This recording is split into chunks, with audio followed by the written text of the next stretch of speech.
We are live, we are live, we are live. Welcome to Dear Pastor's Wife, episode 4. We are talking about making relationships work today. Welcome, welcome, welcome. Let me just pin up my topic for the day. Hello, hello, hello. You're welcome. Welcome, welcome, welcome, welcome. You're welcome, welcome, welcome. Hello, Shatwin. Hello, Honeywell Foods. You're welcome. Hello, Dr. Halbert Oduwole. Reverend Femi, you're welcome. I'm going to go ahead and add you to the conversation now, and we'll just start talking and let people join us as we go along. I have an exciting conversation planned for today, and I trust God it's going to be a great blessing to the many people that will be joining us and many pastors' wives that will watch this after. Let's say a word of prayer, and then I'll ask Dr. Halbert to join us in this conversation. Father, we thank you for today. Thank you for another time to discuss issues that relate to pastors' wives. We ask that people be encouraged, that they be healed, that there be a change and a difference in their lives as a result of participating in this session today. We give you praise and glory. In Jesus' name we pray. Amen. So I'm going to go ahead and add Reverend Femi to and we will start our conversation. So just waiting for him to join now. Welcome. welcome, Reverend. Pastor May, how you doing? I am doing very well, thank you. How are you? I'm good. It's exciting to be here with you. Oh, I haven't seen you in over a year. That has not happened in a long time. in a long time. Actually, with a year pass by and we don't see. So this is very surprising. It's amazing. And we look forward to this season passing on, and then welcoming a different season. I can't wait. Yes. Thank you so much. I'm just going to give a bit of an introduction, and we'll jump right into our conversation. All right, looking forward for this afternoon. Thank you. Welcome to episode 4, Making Relationships Work.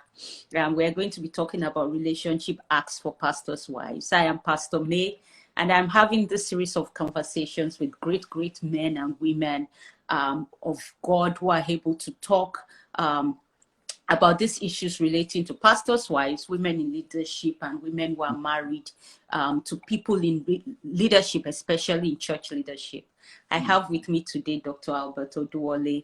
I call him Reverend Femi. Dr. Albert is an international conference speaker and author, a life coach, and lead pastor of Triumphant Nation. He is the CEO of Get Inspired Inc. He is the proud husband of an incredibly beautiful minister of the gospel, Reverend Olateju Oduwole. Together, they have three children, 2 daughters and a son. I'm so delighted to have you here today, Reverend Femi. Thank you so much. It's exciting to be here. When you were talking about me, I felt, man, I didn't know I'm this cool. You are cool. My daughter said I'm the youngest old man she had ever met. I said, me old? You are joining Pastor A to say we are old. We are not old at all. We've just been around for a while. It's good to be here. Thank you for being here. Now, let's start with this. We're talking about issues that relate to women, pastors' wives, and here you are, a man, wanting to speak about things that concern women. If I may ask, how can you talk about this, and how are we sure you are going to truly represent the interests of the pastors' wives? Very interesting. I circulated the flyer this morning, and my second daughter asked me exactly the same question. He said, Daddy, why are you talking about pastor's wife I said, number one, I'm a pastor's husband, okay? I think in a little bit, in our own peculiar case, things evolved a little bit. I was pastoring, my wife was the quiet, reserved woman by my side. Then when I started traveling and it became too much, she became the pastor. So I became the pastor's husband, you know. So now, this show is called Dear Pastor's Wife. We need another one. Dear Pastor's Husband. Husband, you need to help us do that. But people don't understand what we go through. You know, so initially they introduced her as this is Reverend Abbott's wife. Now people are telling me in church, oh, this is Reverend TJ's husband. I'm like, what? But beyond that, our organization is celebrating its 25th year this year. And by the grace of God, we are able to raise both men and women. And we've raised so many of them, and quite a lot of them are married.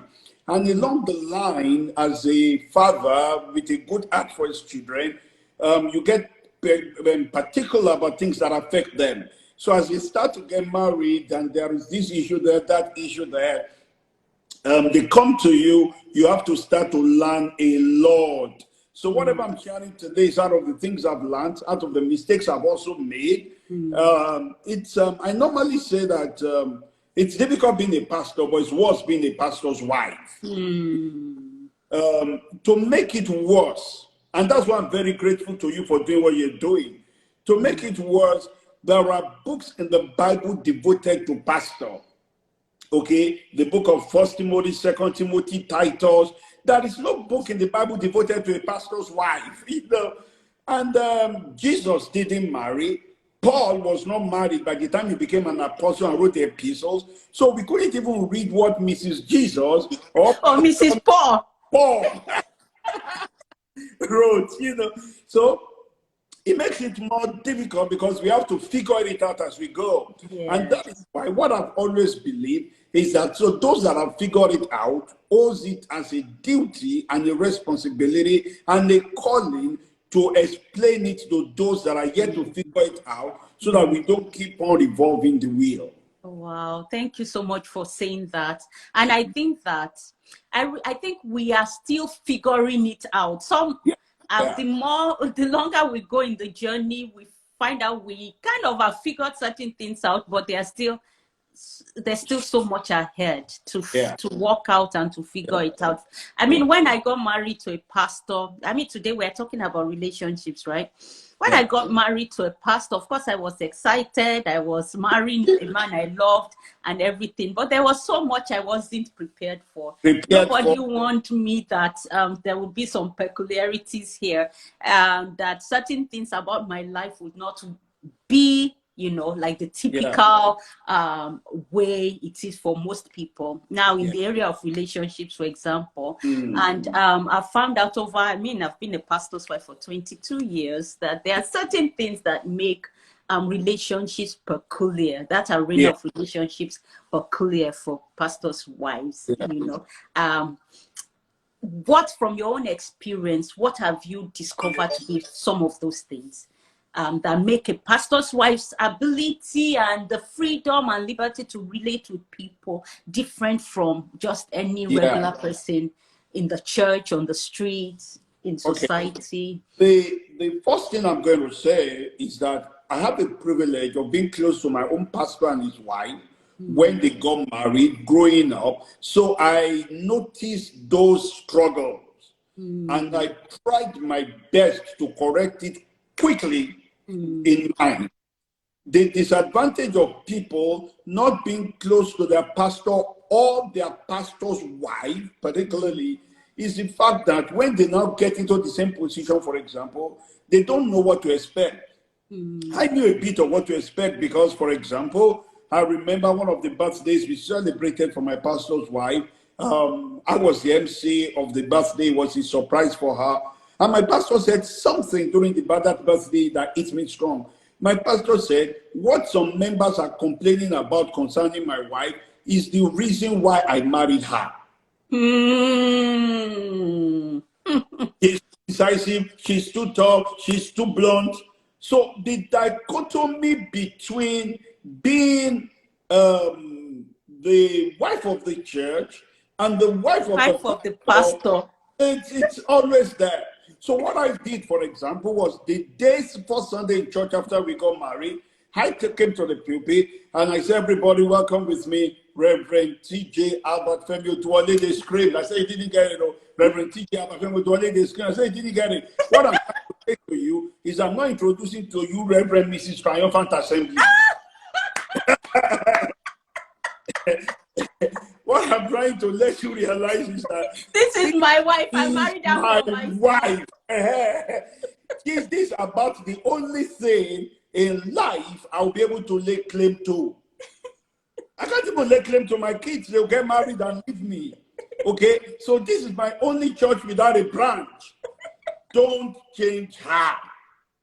So the problem is that the church most of the time have an expectation and desire of who they want their pastor's wife to be, and sometimes it's not in tangent with who you marry as a pastor. So the dichotomy is huge, you know. Wow. So that's number one thing we need to understand. We need to understand the fact that, yeah, I mean, that's number one. Number two is that not every pastor's wife is in the same mold. I love to put it like this: there are pastor Mrs. and there are Mrs. Pastors. Okay? Pastor Mrs. are pastors in their own right, like you, like my wife. They are pastors in their own right that also happen to stand in the role of a pastor's wife. Mrs. Pastor, and they are not called. They don't want to preach. They want to. And it's not their fault. They are not called. They shouldn't be pressured into feeling like, you know, I need to do something I'm not called to do. They're not. So they are Mrs. Pastor, but sometimes the church wants to mold them and force them to be exactly. So when I remember what my pastor said, that what people criticize his wife for the most is the reason why he married her, I learned very early to understand the dichotomy and put it in place as soon as possible. I have a question. The one is that... okay, go ahead. Sorry, continue. You know, people, because we're in the public eye, so our mistakes are made in the public. Every wife has its own growing time. Every wife has its own upbringing. Every wife. But because now you're in the public view, your own mistakes are pop. Somebody jokingly said, doctors' mistakes are buried. Okay. Accountants' mistakes are erased. But pastors' mistakes are made public. That's the problem. Now, to your second point and what you did to really remedy that situation and prepare the minds of the congregation to accept who you chose as your wife. You know, it's not every pastor that would stand up and do that for their wife, or may not even be sensitive enough to see that as important. Now, for a pastor's wife who may be watching us now or who may watch us later, what can she do to help people understand that there are certain qualities you may not like about me, but it's who I am, and my husband loves and accepts me for that? I guess my question is, how can that pastor's wife herself even distinguish between being married to a man and being married to the church? And, you know, navigate that herself so that she has a healthy, you know, perspective, mindset, and livelihood in this space? I must start by saying, thank you for that question. I must start by saying it would have been easier if the husband takes that stand. It would have been. But in the case when your husband has not, you also need to set your priorities in life. Just like me, pastor, my priority number one is to please God. Number two is to please my family. Number three is to please my congregation. So the congregation comes third. In fact, so a man of God said, God told him you are committing adultery. And he said, me adultery, how can I be committing adultery with me? Wife. Yeah, my wife. I told you to love your own wife and feed my own, but you are feeding your own and loving my own. So just like a pastor needs to get that dichotomy, A pastor's wife needs to understand God first, my spouse next, before the children, and then the congregation.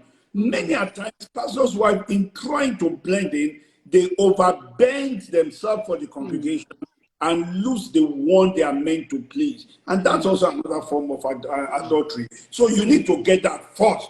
Number two, once you understand that, then you reflect it. Okay? For TJ, it was, I really pity her initially, because even with me saying that, our temperament was too different. So people come to church, they meet me for the first time. I'm the ogre, shouter, screamer. If I meet you for the first time, it's as if you have always met. How you doing? How's everything? So then they come back next Sunday. I travel to Kano, or I've come to they meet my wife. They say, oh, you're ex-wife.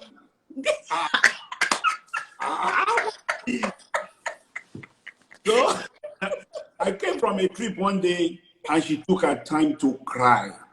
She told me something said to her face that the reason why this church is not growing is because of you. Because you are moody, you are not exciting. In fact, you are not like Rev. I feel a pain. I really, really feel a pain. And that's another thing I need to say to pastor's wife. Don't be afraid to let your husband see your pain. Yes. Don't be afraid of that. It's your pain. Own it. I felt that pain. I cried with her. I said two things to her. Number one, please, what they're asking of you is like what a child asks of his mother. Go as far as you can go. Number two, in doing all that, be yourself. Now, she has gone 190 degrees to being excited. I've not pastored the church in years now. I've not even been at the cathedral in a year and 3 months now.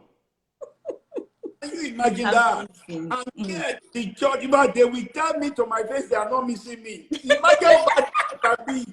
You know, that when we might miss your person, but Reverend TJ is just it for us. But then, she had also learned to be herself. Yes. So many a times, for example, in this season, there are several meetings I'm invited to, I couldn't make, she goes. The first thing she will tell you at the pulpit is, I'm happy to tell you that Reverend Albert is not here. He would have been here with his fire and thunder, but I'm not Reverend Albert. You are not going to get fire and thunder from me. I'm going to talk to you like I talk normally, and you can be blessed. But if it is Reverend Albert you want, you can might have to immediately. But if you want to be blessed, then you can stay. So that balance is very needed. I think that disclaimer is brilliant. I think that, in fact, our life, almost like we need to put that a sticker up, like, I am not, so that people know right off the bat. And I think it shocks people's sensibilities, and they wake up to the reality that, okay, I'm holding this person against certain standards that someone else has set, and I need to just free myself of such biases and receive them for who God has sent them to be. She held a pastor's meeting sometime, and she told them, she said, this pastor's meeting, on one hand, I'm standing in for Dr. Albert, but I'm not stepping into his shoes. His shoes is so big, I told him to carry his shoe with him. Okay? I think she has picked up on a lot of your jokes. I'm telling you. So I told him his shoe is so big that he should carry his shoe with him. So I'm just going to stand for in my own shoe. But in my own shoes, you know. And I think that disclaimer is good. It's good. It's good. I think so. Let's talk about relationships now, and beyond the general relationships we may have with the congregation, but as a whole, now talking about personal relationships within and outside of the church. I know that many times, even if you go search online, you search for resources for pastors' wives, there's a lot that's said about loneliness and, you know, that feeling of loneliness and what have you. Now, how can pastor's wife remedy that? I know that one of the things that may contribute to it is the fact that as pastor's wife, there's a level of discretion that comes with the territory. You can't maybe be as free as everybody and just talk anyhow. And because of that, navigating that, it may lead such the pastors' wives to feel like they can't talk freely with anybody, they can't form deep relationships with people. How should pastors' wives navigate this and remedy the situation? The first thing I'm going to say is that the same way everybody needs relationships around them, pastor's wife also needs relationships. The dynamics might be different, but it's the same thing. I normally say to people, one of the questions I love to ask people is, what killed Uriah? It was not the fierceness of the battle. It was a great fighter. It was not the power of the opposition. No. It was, the Bible said in the letter that they wrote against him, he said, put him where the fighting is fiercest, then pull back and leave him exposed. That is sure to be killed. When you are exposed, you will surely die, if not physically, emotionally. So what happened to him, that the relationships that should have protected him weren't there. The man, I normally say, came to Jesus on 8 legs. He had no leg himself, but 4 people carried him. We always need people, relationships to carry us. The first one, obviously, is your relationship with your spouse. Don't sacrifice that for anything. Make your spouse your best friend. You are not Mrs. Church. You are Mrs. your husband. Okay? The Bible said, for this cause shall the woman leave his father and his mother, a man leave his father and his mother, and cleave to his wife. So you are, first of all, his wife, not their wife. That is very, very important. I did that even in the house we built. When I designed it, it's a 8-bedroom in total house, but on the duplex side is 3-bedroom, on the other side is 6, then outside. But in the main house, there is only one room upstairs. We call it the honeymoon suite. It's for my wife and I alone. I told the children that when I'm climbing these stairs, I'm saying bye-bye to all of you. Yeah. So you need that relationship with your spouse to be serviced, to be managed. I make sure, for example, and TJ makes sure, I mean, as a pastor's wife, make demand on your husband. If we go to, so now it's not easy for TJ because she used to tell people, oh man, so many things to say. Okay, let me take it from here. TJ said one of our greatest challenge is that a pastor is a husband and is a boss. Boss. So he has a problem. If a woman has a problem with the boss, you tell your pastor or your husband. If you have a problem with your husband, you tell your pastor. Tell your pastor. If you have a problem with your pastor, you tell your husband. But when the 3 of them is one, you now wonder, okay, so who do I report? Do I report into him? Oh my God.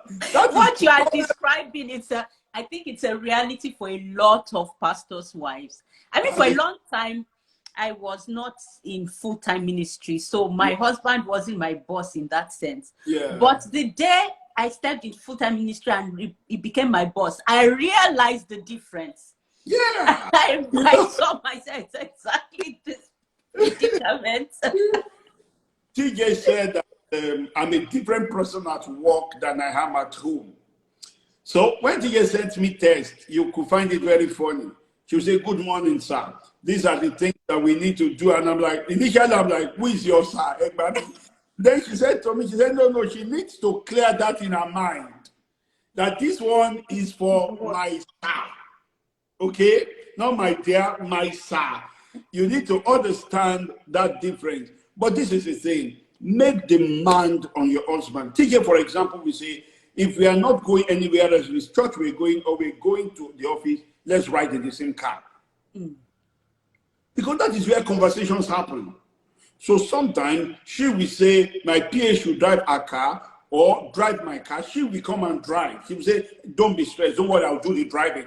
People around the city of Ibadan knows that many a times CJ is the one driving me. But it gives us the me time, which is very, very important. So work on that relationship with your spouse. Number 2, get relationship with your mentors. You see, your mentor is somebody that knows the way, walks the way, can show you the way. No matter what you're going through, most of the time they will have gone through it. One of the things I discovered, and I read any pastor or pastor's wife, and I'm particular about, how about this? Not only pastor's wife, pastors must pick your book when it comes out. I read only one chapter and I got blessed tremendously. Oh, thank You you. know, Thank you yeah. for saying that, I'm Reverend. telling you,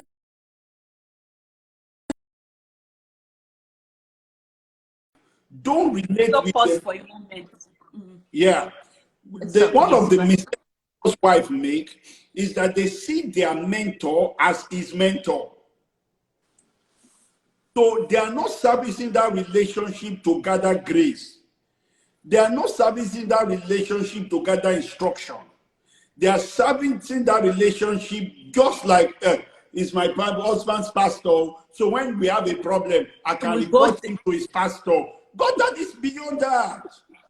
You know, it's beyond that. That's not what it should be. What it should be is you service that relationship also so that they are also your mentors that you can gain from, that you can draw grace from, that you can run to and get your counsel. Then you Yes. need the two legs of friends also. Your Can friends I are your say something real quick, Reverend Femi, before we move past that place. mentorship area?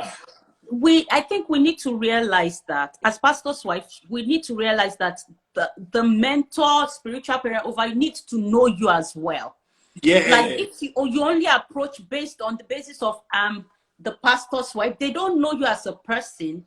So that when issues come up and you are like, after a while, you just begin to look like a nagging somebody because they don't Yeah. know your person, and you need to invest in the relationship so that they know you as a person and can say, okay, if you come and say, oh, I'm not, and it shouldn't just be about I'm reporting my husband. That's not why No. we have mentors. No. Baby. So just like husband servicing, you service it too. You get your blessing, you get your covenant connection, you get your encouragement. Like you said, they know you as a person, not as an addendum to my son. Thank you, sir. Okay? Yeah, not as an addendum. We were joking one time, and Pastor Midred called me about something and said, Reverend, that this is happening, that I told your son, Pastor Kingsley, to tell you. He was begging me to tell you. I said, hey, very soon you will say, it's your father. You know, then you have stolen him from me. You know, because I know, That's wisdom. yeah, a lot of wisdom. So I have people like that. I got to know them through their husband, but they are my daughters as well. I can stand for them. I can defend them. I can speak about them. You know, Bible says one of the reasons why you need a pastor is so I can speak for you. But it takes a relationship for your pastor to be able to speak for you. It does. So that's very important. You need the relationship with mentors. You need that of also of your friends, your peers.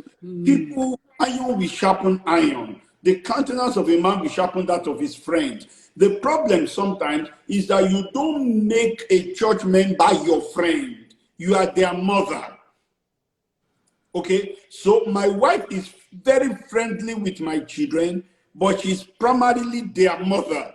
So in church, you have daughters, you have relationships, but they can't be like your friend. You still need friends. May I ask why? Why can't, Very, yes, very, why can't very. that So be the church members case? be your friend, but this is the thing. God gave an instruction when the children of Israel wanted to enter into the sea. He said, give a few cubit distance between you and the ark of the covenant, lest you get too familiar and it becomes a problem. God said that. We are now acts of covenant, all of us. But sometimes a bit of a distance is needed because every pastor is humanity and divinity. Everyone. But many a times, people come to church because they want to feel your divinity, not so much of your humanity. Humanity. You know, so if you expose too much of your humanity to them, it might help you to have released and revealed things, but it's not help them or that of your husband. So to receive from him becomes a bit of an issue. Challenge. Yeah, yeah, Yes, I think sometimes people don't realize that. People think it's because maybe the pastor wants to be proud, wants to, doesn't want to be relatable.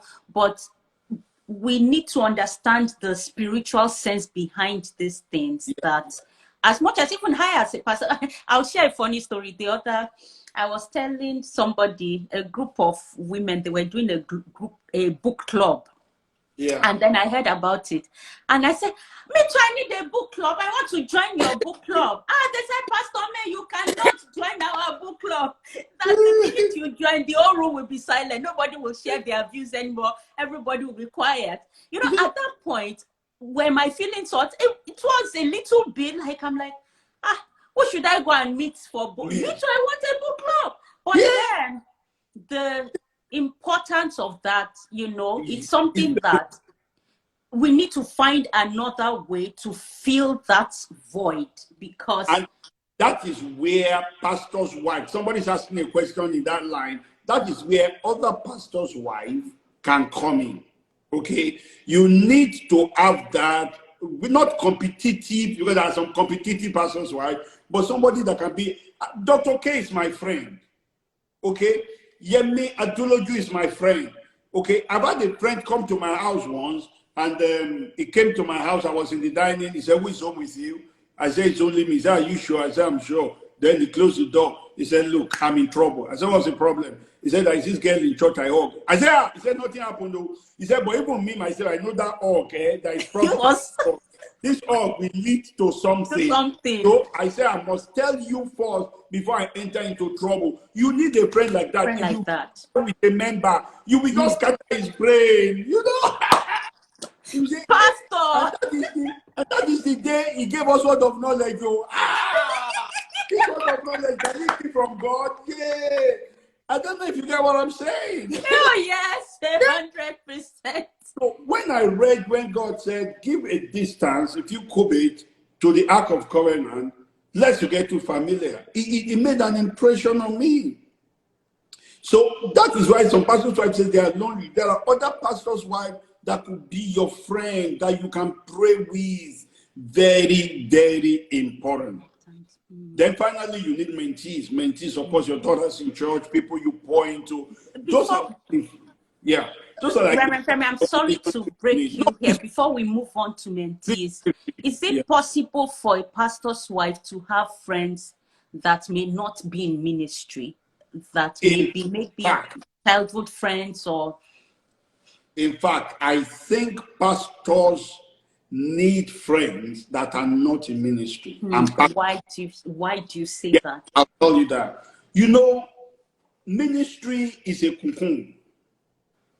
Ministry gives us the greatest advantage in life is focus, but it's also our greatest disadvantage. Yeah. Because I'm so focused here now, I can't see who is coming behind me. I can't even see what's happening on that side. So if I'm not careful, all I will know and all I will observe and all I will be what I'm saying here. And I won't see anything else. But when I have friends that are not in ministry, they talk different. They plan different. They don't use my slang. So when I talk with other pastors, we say things like, "Don't worry, God will take control." But when I talk with my friend that's in financial expert, he says, "Yes, I know, but how? Oh, are we budgeting? How will your kids go to university? Have you prepared for them?" And I'm like, no, you know, I'm a faith piece. He said, "No, this is not faith or no faith.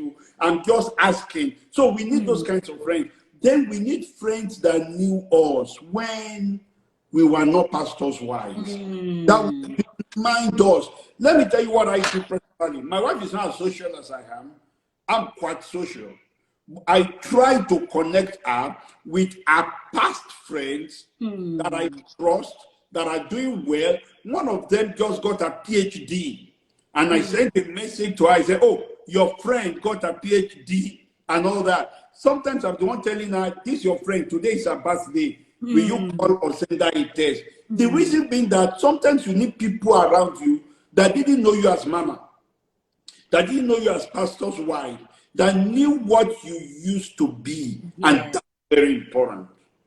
I'll add one more. That is so good. You are a pastor's wife and you are overseas. You still need some of your other friends in Nigeria. I'm telling them in our church right now in Toronto that there are 3 casualties of every relocation. Number 1, dreams. Once you relocate, dreams die. There are people that relocated to America and Canada and London to further their music. They didn't win any award. People in Nigeria are winning Grammy. When you get there, deals and survivor takes over.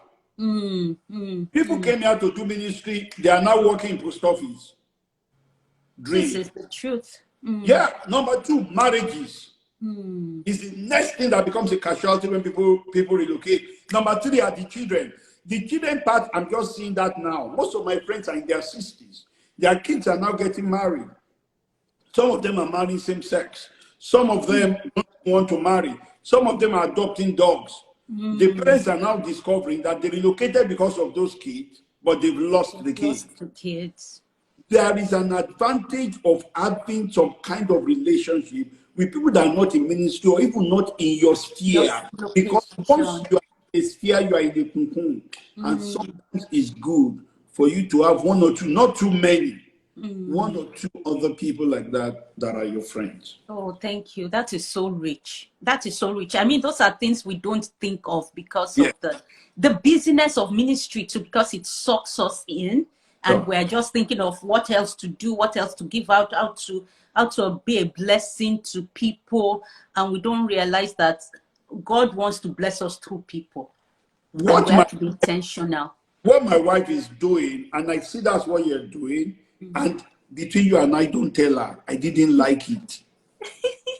Volunteering at the children's school. I'm like, for what?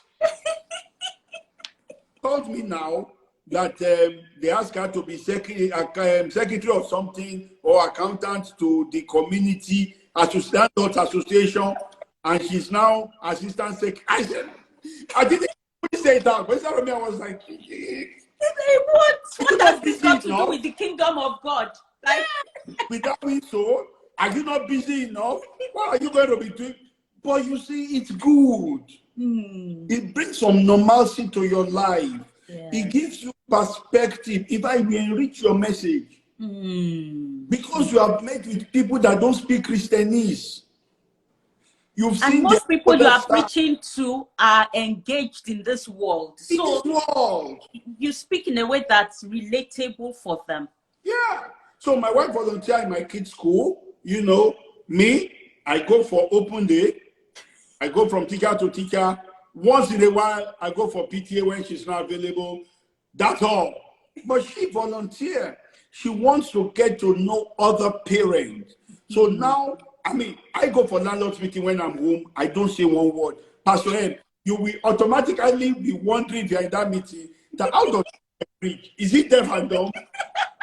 If one day, out of frustration, they say, okay, Pastor, pray for us. I said, in Jesus' name, as we do this meeting, God bless us. In Jesus' name, amen.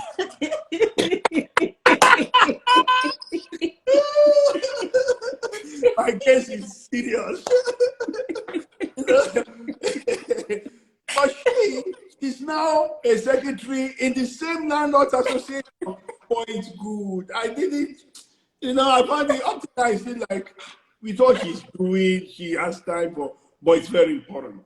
Oh, thank you for bringing that out. I think that, I think also that sometimes it helps with when, even if there's a lot of pressure in ministry, it's a way, it's an outlet to somewhere to let out some steam. And all that's and be you. Not try to be pastor's wife and be who you are. Yes. I think that when we step out of our comfort zones and all that, we should be ready for people to treat us like people. I think some people may have a culture shock as you interact with the world, the outside world and things like that, that people may not treat you the way they treat you in the church, and be ready for that. Definitely. Now, relationships don't always. Let's talk about this before we talk about when relationships break down and how to navigate that. Let's talk about this issue of discretion for pastors' wives. Like, I want us to help us buttress that point or help us explain why discretion is very important.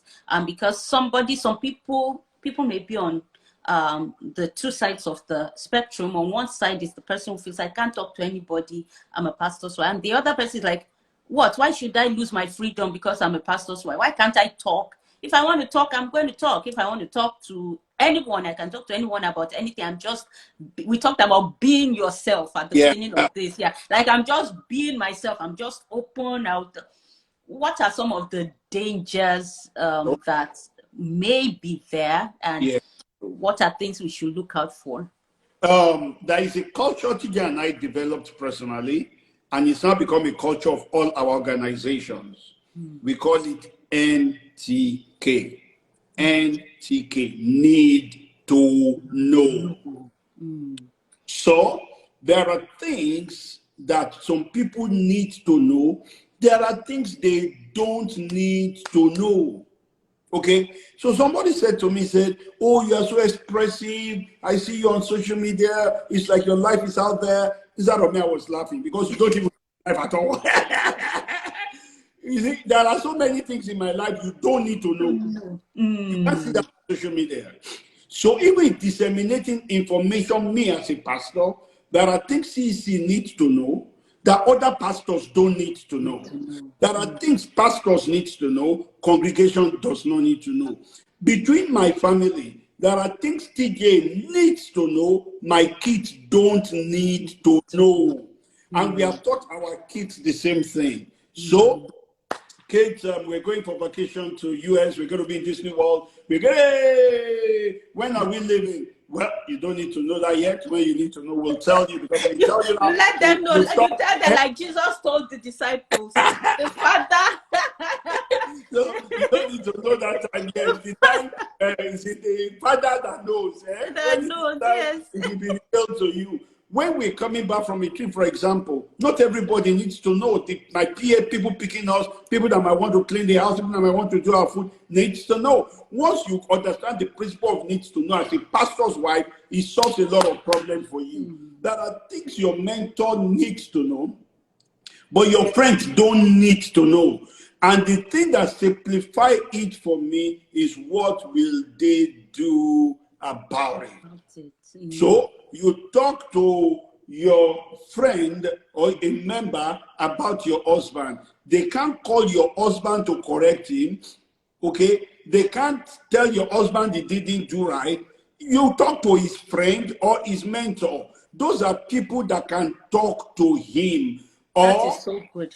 Yeah, that's the thing. So many times we give people information they can't even use. The only thing they can do with it is gossip with it. And not necessarily because they need to gossip. Some people that, hey, this is what's going on with pastor and his wife, or it's just so you can it's pray. Too heavy for them. They can't bear it. They will need to share the burden. That is why I said sometimes half of what we do in that time is selfishness. We are overwhelmed. We want to unload. But we don't realize that if it's a load for you, it's a load for them. It's a load for them. Oh, thank you. It's a load for you. It's a load for them. They can't bear it. So you give the load to somebody that can bear it.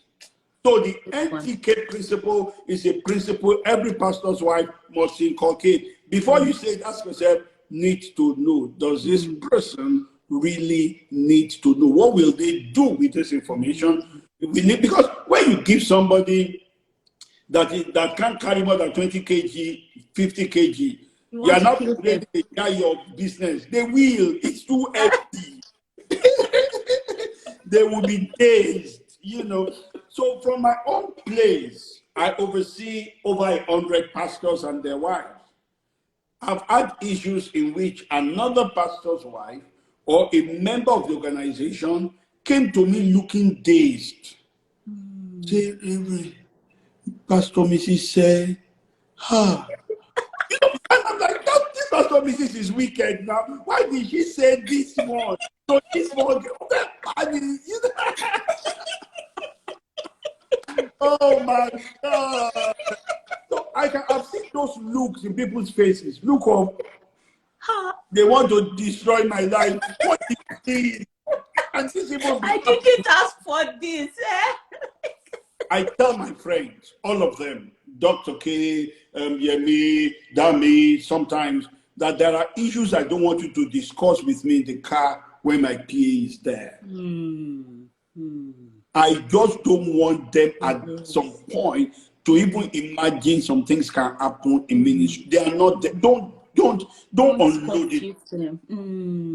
DJ and I have never criticized a pastor or a pastor's wife in front of our children. We need them to hold ministry gifts in honor. Yes. That is why they love ministry. They love God. They are all my children are serving. The greatest challenge I have with them is to even get them out of the city is impossible because of church is the major reason. But that's one of the things. Don't give to people what they can. So there are things that Ike and I hear that looks heavy for us. Even might be about our mentors. We don't want the kids to know because if it's heavy for us, what will they do with it? So we don't discuss it there. We don't discuss it when protocols are serving us. We don't discuss it when somebody is driving us. We only. So when my friends want to even bring some things up around my guys, I silence it. Caution them. That is such wisdom. That is so good. That is so good. That is so good. And I hope that all pastors' wives, future pastors' wives who may be on or will watch later will understand some of why there's discretion around ministry, and it's so important. Now, relationships don't always work out. They don't always work out the way we want to. Sometimes we hurt people, sometimes people hurt us, we fall out of relationships.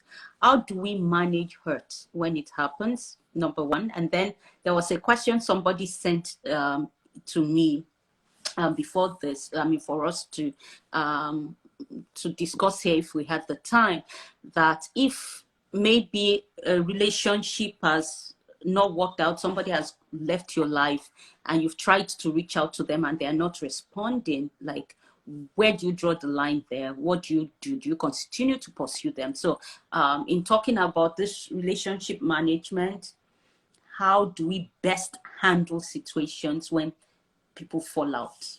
All right. Number one, that realize that some relationships are for a reason, some are for a season. It's not every relationship that's meant to last forever. Some are for a reason. She's my PA at that time. Our kids go to the same school. There is a reason behind our relationship. Some are for a season. Okay? And you need to realize that. And that when the season is over, the season is over. You stress yourself when you feel you have to carry all these relationships with you for life. I normally say we are like a rolling wheel. We roll into one another, or sometimes roll away to roll back in. Okay, so that's number one. Number two, if you have to roll away, do it gently. I am the kind of a person that hardly will you find anybody that says they have a problem with me. But it would be wrong to say people don't have problem with me. But I make sure that we don't even depart at the time of the problem. I deliberately suffer myself a bit more that our parting will not be attached to that situation. That is very good. We were talking in a minister's meeting about one of our fathers of faith, and somebody said, "Oh, no, honorarium, you know." The other one laughed. He gave me that honorarium. Say, "Yeah, that's bye-bye." So, we younger ministers were saying, "Yeah." That's why we say it's bye-bye. When I mean, you won't be able to complain. I don't know if you get what I'm saying. He's saying bye-bye to you. He treats you, invite you, treat you well, give you his severance package.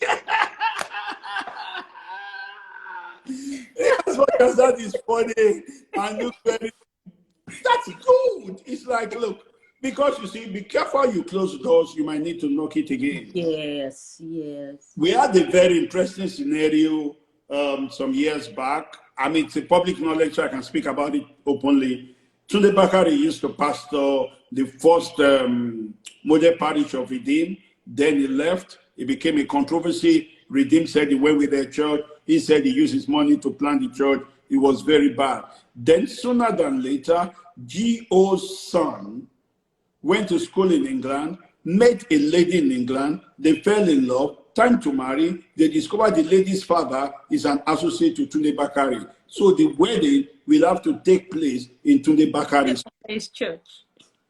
One of the things that made that easy was in the midst of all the noise, G.O.'s wife and Tunde Bakari's wife did not enter into the ring. Oh, I think that begs another question. But to finish, it begs a question of okay, does a pastor's wife always have to be on the same page with her husband when it comes to, especially when relationships get so difficult, and how can she navigate that? How can she use wisdom? Like, okay. I'll tell you the normal one. I'll tell you our own case. Our own case is abnormal. My wife will say you are difficult to defend because you are quick to forgive. Okay, so if I defend you now, you will not see the person and hug the person, and the person will not. I understand that absolutely. But I was speaking with Feb Idahosa, and I said to Feb, I said, how do you cope with your dad's friend and not so good friend? Now, after the demise of Archbishop, everybody talks about Archbishop Idahosa as if he was a saint. When he was alive, he had as much people that hated him as much as people that loved him. He said his dad told him and said to him that 1,000,000 friends is not enough. One enemy is too much. And said to him, you will make your own enemies. Don't pick mine. You will make people that won't like you, the people that have problem with you, don't pick mine. So this is what I say. Even if you disagree with your husband in private, you stand by him in public, but you don't pick up his fight. Yeah. Don't. Because even your husband can change his mind. They can settle, Maybe Dr. K and I are one of the closest of friends, but we've had our own issues. And there was one that TJ just said, that's it. We won't know when you have resolved it. Hey, when you are done, I will know. But that issue, I'm not even getting involved, And that's very important because we're talking about human beings here. And especially when they are friends, by the time they're going to settle things, they won't even call you to the settling table. And that's very important. That's what I think. So, yeah, stand by your husband, but don't pick up his fight. That is so good. At this, I want to give a shout out to Pastor Tom Fadugba. She was my guest a few weeks ago on this same show. Hello, Pastor Tom. Very good to have you here. That is so good. I think that will help us. Help us a lot. Now, what about, because I've had this happen to me as well. What about situations where we go back and revisit certain relationships and we realize that there are certain things we could have done better, And I think we were having this conversation yesterday about the fact that people give grace to friends, but when it comes to pastors and things like that, pastors oftentimes don't enjoy the same grace that somebody would give their normal friends. Like, once, this happened, I've cut you off, and you don't have the opportunity to go back and say, oh, you know what? I would have handled that differently. I would have done that better. How do we deal with that? Okay, beautiful. Thank you. I'll be very blunt and sincere. Number one, to the members and people, they put us on too much of a pedestal. In my own counseling people and settling issues, what normally comes out is, Reverend, I would have been okay with somebody else. I didn't expect that. And I say, yeah, but she's also a human being that have our own flaws, like you have your own flaws, okay? Number two, people grow. We all grow.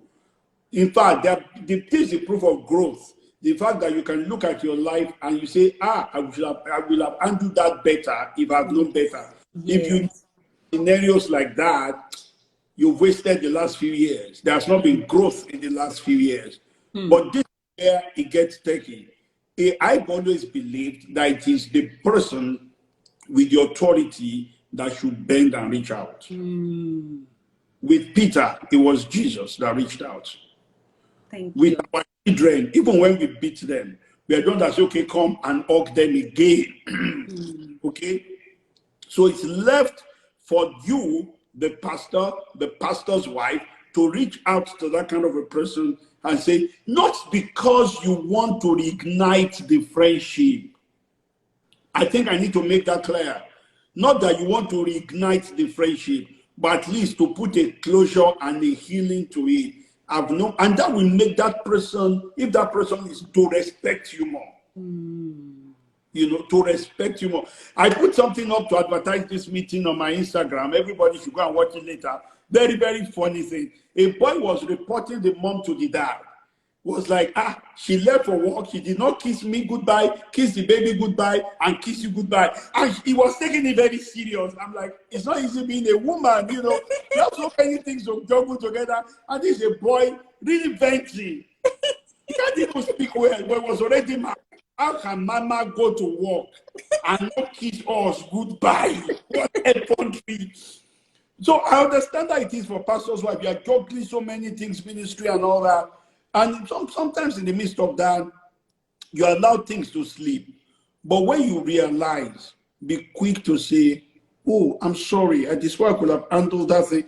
Those people will appreciate you more, respect you more. The relationship might not go back to the way it used to be, and that might not even be the mind of God, but at least you can be sure you put a good closure to it. Thank you so much, Reverend Femi. Thank you so, so much. That is such a powerful way to finish this.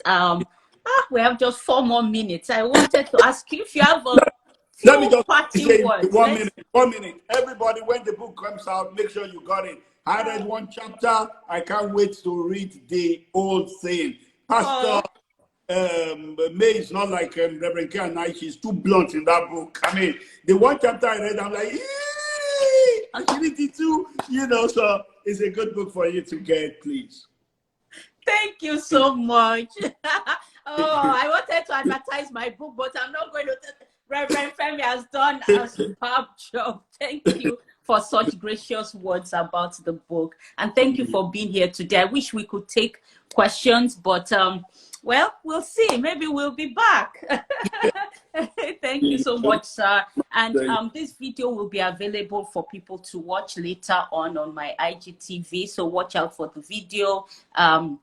You can go to the dearpastorswife.org website to sign up to be part of the waiting mailing list to get updates on the book. Right now, the page is going through some maintenance, so but there's still the functionality for you to sign up to join the mailing list. All right. Thank you so much, Dr. Albert. It's been great having you. Thank you, everyone that has joined today. I trust that you've been so, so blessed. God bless you, and watch out for more episodes of Dear Pastor's Wife. Bye-bye. Thank you. Thank you, Pastor Tolu Oladesame. I see you. I see all the people, all my daughters. Pastor Olabode, thank you, everybody. Thank you, Pastor May, for inviting me. God bless you. Thank you, sir. Bye-bye.